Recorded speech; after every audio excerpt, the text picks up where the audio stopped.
नमस्कार, आप देख रहे हैं 9 भारत समाचार।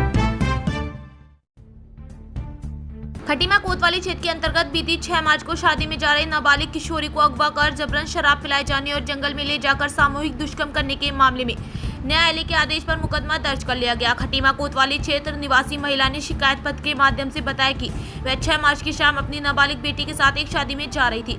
दोनों आगे पीछे चल रही थी। रात करीब 8 बजे बेटी अचानक गायब हो गई। उसकी काफी खोजबीन की लेकिन वह नहीं मिली, जिसके बाद 8 मार्च को बनबसा जंगल के भीतर सड़क किनारे उसकी बेटी बेहोशी की हालत मिली। होश में आने पर उसने बताया कि घटना वाली रात चकरपुर निवासी जतिन जोशी, खटीमा निवासी उपेंद्र, मनीष राणा और आकाश ने उसका अपहरण कर लिया। उसे जबरदस्ती शराब पिलाई गई। चारों उसे बनबसा जंगल में लाए और 2 दिन तक उसके साथ सामूहिक दुष्कर्म किया। इसके बाद मरा समझकर उसे जंगल में ही फेंक गए। पीड़िता की मां का आरोप है कि उन्हें लगातार धमकी मिल रही है। उन्होंने पुलिस को तहरीर दी लेकिन कोई कार्रवाई नहीं हुई। इसके बाद उन्होंने कोर्ट में शिकायती पत्र दिया। इसके उपरांत न्यायालय के आदेश पर नाबालिग के साथ दुष्कर्म के मामले में झनकाया थाने में 4 लोगों के विरुद्ध रिपोर्ट दर्ज कर ली गई है। साथ ही थाना अध्यक्ष को भी शीघ्र घटना की खुलासे के निर्देश दिए गए हैं। वहीं इस पूरे मामले में पुलिस अधिकारी मीडिया के सवालों से बचते नजर आ रहे हैं।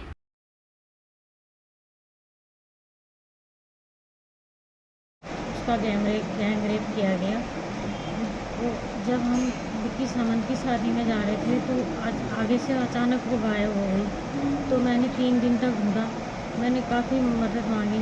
मैं थाने भी गई कि मेरी बेटी गायब हो गई है। तो उन्होंने बोला कि आ जाएगी।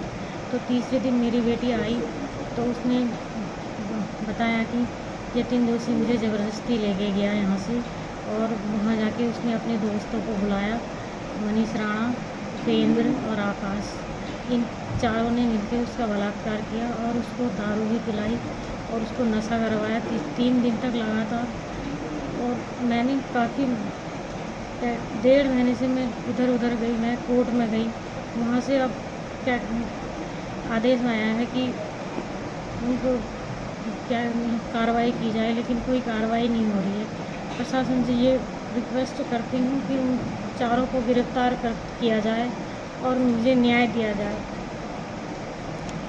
मैं यहाँ भुवन कापड़ी जी के पास भी गई, रोई, बहुत रोई। उन्होंने कहा आप कोर्ट में जाओ, एक वकील करो और मीडिया को बताओ आप अपनी जो आप परेशान हो। भुवन कापड़ी जी ने मुझे रास्ता दिखाया कि तुम वहाँ जाओ, तुम्हारी मदद होगी, क्या कहते हैं, तुम्हारी सुनवाई होगी। उन्होंने तब जाके मैं कोर्ट में गई। उसके बाद मैंने वहाँ से केस किया। तो यहाँ पर अब आदेश आया है, तो उसके बावजूद ये लोग अब उनको गिरफ्तार नहीं कर रहे हैं। सीएम साहब से ये विनती करती हूँ कि मुझे न्याय दिया जाए। मेरी नाबालिग बच्ची है। अगर उनके दिल में दया है, उनके क्षेत्र के हम निवासी हैं, सीएम साहब से विनती करती हूँ कि मेरी बेटी को इंसाफ दिया जाए। हम आपके क्षेत्रवासी हैं, आपसे उम्मीद है हमें। आपसे विनती करती हूँ। मेरी नाबालिग बच्ची की ज़िंदगी बर्बाद हो गई। 1.5 महीने से मैं इधर से उधर जा रही हूँ। मैं गरीब हूँ, मैं कुछ नहीं कर सकती हूँ, लेकिन वो लोग बहुत कुछ कर सकते हैं। अभी मैंने ये किया, हो सकता है वो कल हमें मार भी दें। इसलिए मैं उनसे विनती करती हूँ कि मेरे को न्याय दिया जाए, मेरी बेटी को न्याय दिया जाए, उन चारों को गिरफ्तार किया जाए, उनको न्याय दिलाया जाए। क्योंकि सीएम साहब हमारे बहुत लाखों में एक आदमी है। आज तक हमने कभी उनके प्रति कुछ गलत नहीं सुना, क्योंकि उन्होंने आज तक सब कुछ अच्छा किया है, सबके लिए सही किया है। कुछ लोग उन्हें ऐसे ही बदनाम करते हैं, लेकिन हमारी नज़र में वो बहुत देवता आदमी है, भगवान आदमी है। मैं उनसे ये विनती करती हूँ कि मुझे न्याय दिया जाए और मेरी बेटी को न्याय दिया जाए और उन आरोपियों को गिरफ्तार किया जाए।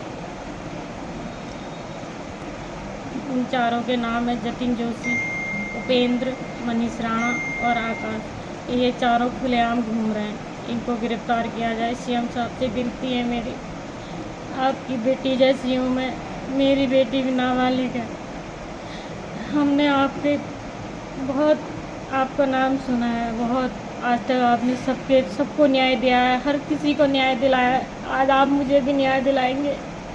आपसे विनती करती हूँ, आप मिल तो मैं हम जैसे लोग आपसे कहाँ मिल पाते हैं, लेकिन मैं इसी थ्रू मैं आपसे निवेदन कर रही हूँ कि मेरी बेटी को न्याय दिया जाए। ये अभी आपके द्वारा ही मुझे पता चला है और जो है कि पुलिस को इन मामलों को गंभीरता से लेना चाहिए। पीड़ित व्यक्ति को कोर्ट जाने तक अगर मजबूर होना पड़ रहा है तो ये जो है कि वाकई दुखद है और हम आगे कहेंगे कि जल्द से जल्द इसमें आगे कार्रवाई की इसमें बातचीत करेंगे और जो भी इसमें आगे कार्रवाई है उस उचित कार्रवाई करवाने के लिए जो है मुखिया थाने को और सी से बात करेंगे। सरकार सिर्फ झूठी बातें करती है, कानून व्यवस्था, लूट, डकैती, हत्या और जो है कि रेप लगातार उत्तराखंड में बढ़ते जा रहे हैं, जिससे सरकार की लचर कानून व्यवस्था स्पष्ट दिखाई देती है। और हम हमेशा विधानसभा के सदस्य इस बात को कहते हैं कि उत्तराखंड की कानून व्यवस्था बहुत ही ध्वस्त हो गई है और सरकार को इसको गंभीरता से लेना चाहिए।